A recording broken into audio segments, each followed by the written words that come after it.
Hi, I'm Kelsey, and I am a relationship and self image coach.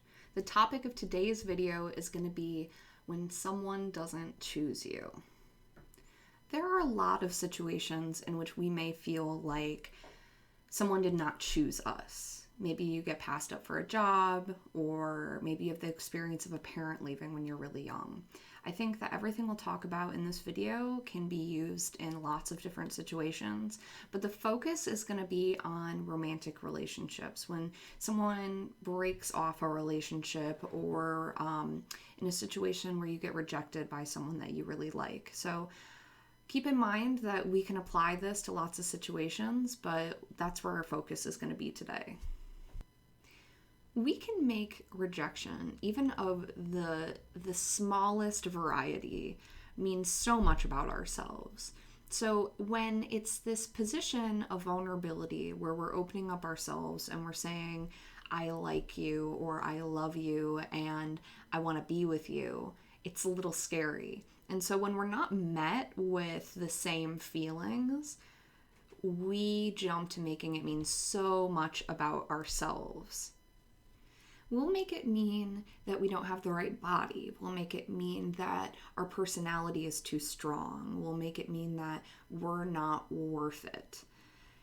Even if that person didn't say anything of that variety, maybe they just said no, or maybe they just said this isn't working for me anymore. We don't trust that. We want to believe for some reason that there is something wrong with us. You may say to yourself, well, there's some reason that this person doesn't want me.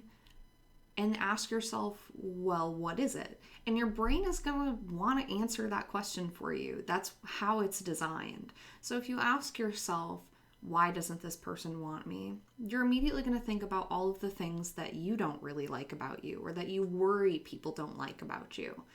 But I want you to think about this. Let's take it away from something that feels so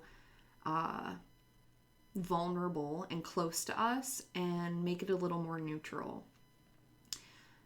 Let's think about a peach. Some people don't like peaches.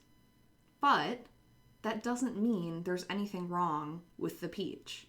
The peach could be the most perfect, ripe, delicious, amazing smelling peach, the softest skin. But a person who doesn't like peaches is not going to want that peach.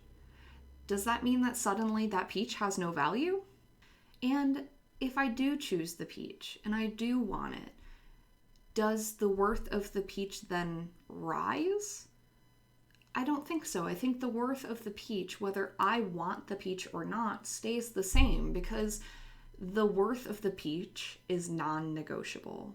Your worth is non-negotiable, whether another person chooses you or not.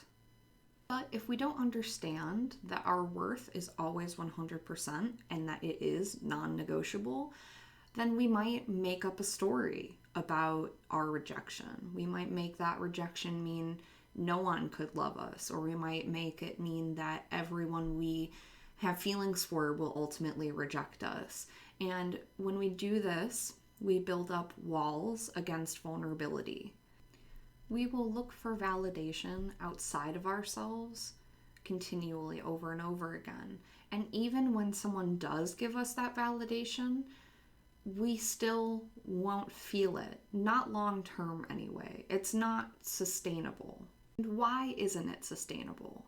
Well, I'll tell you. It's because when we hand over control of how we feel and think about ourselves to another person, on one hand, maybe it's this person who rejects us, and now we're handing our feelings over to another person who doesn't even want them. So why are we trusting them with that? But even in a healthy relationship where your partner isn't rejecting you, when we hand over our emotions to another person, we are bound to be on a roller coaster because we have no control over that other person. What do we have control over, though? We have control over our thoughts, our feelings, and our actions. but not the thoughts, feelings, or actions of another person. So, when you are met with a situation where your partner is ending things, they're not choosing you, or you are rejected by someone that you care about and they are not choosing you, how can you choose yourself? Thank you so much for watching. If any of this really intrigues you or resonates with you and you're interested in working with me on your relationship, you can shoot me a message and we can get you set up with a free consultation for my relationship revitalization program. So I hope to hear from you, but if not, thanks again for watching. We'll talk again soon.